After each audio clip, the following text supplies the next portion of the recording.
kahit na nagka-late na dahil sa nangyari. Maraming salamat po sa family ko, sa mama ko, sa pag-uwi dito ulit. Tapos sa mga kaibigan namin, sa friends ko. Maraming salamat po sa ako family, sa biyanan ko. Salamat po sa pagpunta. At saka sa mga friends. Thank you din po sa mga major sponsors. My ate for the cake, my kuya and Angelo for the band, June for the lechon, my mom for the shrimp, at saka sa lahat ng ninong at sa ninang, salamat. And Mumoy for the errands, salamat. Salamat po sa lahat ng dumating. Alam ko, medyo maulan, saka na-delay yung binyag kanina, pasensya na po kayo, salamat. Pero dahil dun sa delay na nangyari, ayan yung libangin ko kayo, kukwentuhan ko kayo. Hindi, kwento ng pag-ibig.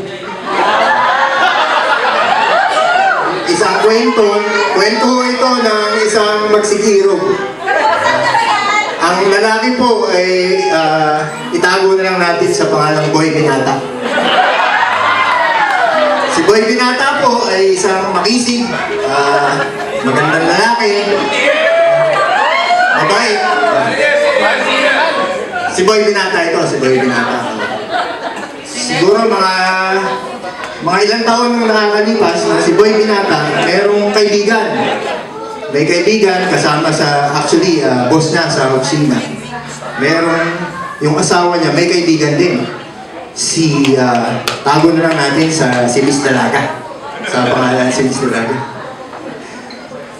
In short, no, si Boy Binata at si Miss Dalaga nagtagpo. Nagtagpo, no, sa isang sa isang inuman, no, nagtagpo. Sa isang inuman na ang nag-instrumento ay ang kanilang mga kaibigan, ang kaibigan ni Boy Binata, tsaka ni Miss Dalaga. At unang pagtaragpo pa po nila, kitang-kita mo naman kay Miss Dalaga na talaga namang nabighani kay Boy Binata. Talaga po, hindi mo maipagkakaila. Hindi naman ikaw yun.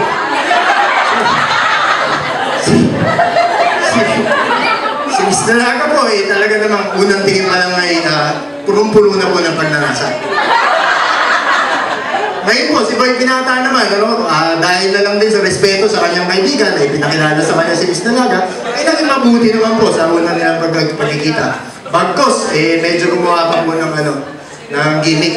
Si Boy Binata po, nung nagkita sila, ang pangalan po kasi ni Miss Dalaga inahalin tulad sa brand ng tsokolate.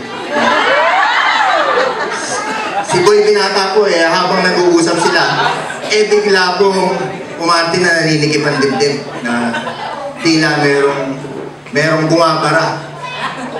Pagsilip po ni Boy Binata sa kanyang dibdib, meron siyang hinugot, isang tsokolate, nakapangalan ni Miss Dalaga. At lalo naman po nang nabighani si Miss Dalaga. Simula po na hindi na umiwalay.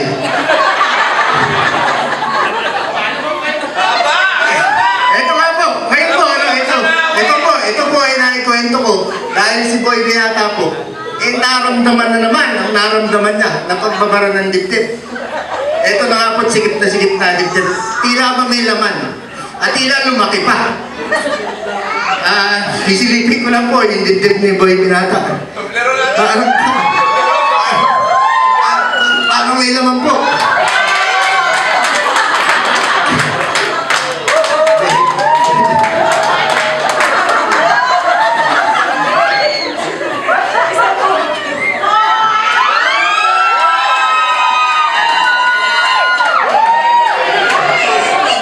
Dito po ba yan dito?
The sun doesn't shine without